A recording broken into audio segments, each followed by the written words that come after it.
મોટી કુકાવાવ ખાતે વીર જશરા દાદાની 967મી પુણ્યતિથિની ભવ્ય ઉજવણી કરવામાં આવી।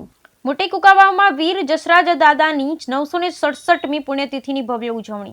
મોટી કુકાવાવ મુકામે આજે સાંજે 8 કલાકે લોહાણા મહાજનવાડી ખાતે વીર જશરાજ દાદાની 967મી પુણ્યતિથિની ભાવભીની ઉજવણી કરવામાં આવી, જેમાં લોહાણા સમાજ અને રઘુવીર સેના દ્વારા વીર જશરાજ દાદાના બલિદાન શહાદતને નમન કરવામાં આવેલ। ગૌરક્ષા કાજે પોતાના પ્રાણનું બલિદાન આપનાર વીર જશરાજ દાદાની આ પુણ્યતિથિમાં ધૂન, કીર્તન અને જ્ઞાતિ ભોજનનું પણ આયોજન કરવામાં આવેલ હતું।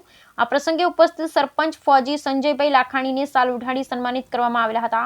લોહાણા વેપારી મહાજન નટવરલાલભાઈ અટારા, મુકેશભાઈ મજેઠિયા, અનિલભાઈ વડેરિયા, શિક્ષણવિદ જેડી સાગલાણી સાહેબ, રાજુભાઈ ગઠિયા, જિગ્નેશભાઈ સવાણી, મિલનભાઈ સંધાણી, રાજુભાઈ ઉંડકટ, શરદભાઈ વડેરિયા, નિકુલભાઈ શંઘાણી, પાંચાભાઈ જોબનપુત્રા, મનુભાઈ ઉંડકટ, યોગેશભાઈ સૂચક સહિતના મહાનુભાવની ઉપસ્થિત રહેલ હતી।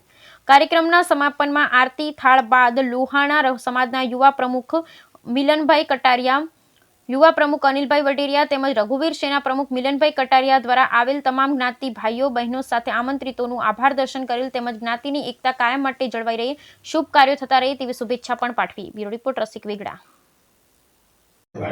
જલારામ બાપાની ઝૂંપડી અને રઘુવંશી સમાજ જ્યારે એકત્રિત થયો હોય, કુકાવા તેમજ વાઘાણીયાનું પણ નામ લીધું, ખૂબ સરસ મજાની વાત છે। અને આજે વીર શહીદ, જે વીર શહીદ એટલે કે જનની જણે તો ભક્ત જણજે કે જણ દત્તા કે સૂર, નહીં તો રહેજે ભાંજણી મત ગુમાવે તારો નૂર। આ વીર શહીદ જશરાજ દાદાની જ્યારે આજે તેમનું શહીદી વર્યું એ દિવસ હોય અને રઘુવંશી સમાજ જ્યારે એક થયો હોય, મને પહેલી વખત અનુભવ થાય કે વીર જશરાજ દાદાનો બારામાં હું બહુ ઓછું જાણતો હતો, છતાં પણ તમે એક થઈ અને દાદાની તિથિ હર વર્ષે ઉજવો છો તે બદલ રઘુવંશી સમાજનો ખૂબ ખૂબ આભારી છું। બીજી એક અગત્યની જાહેરાત, જ્યારે રઘુવંશી સમાજ બેઠો હોય, આપણે મુખ્ય દ્વારનું જે કામ ચાલી રહ્યું છે, હું દાદાના સાનિધ્યમાં જલારામ બાપાના સાનિધ્યમાં ગયો હતો, મને કંઈ પ્રેરણા કે જે મારી અંદર એક સ્ત્રોત આવ્યો મને ત્યારથી એની લગ્ન હતી કે મારા ગામમાં હું કે એવી જાહેર જગ્યાએ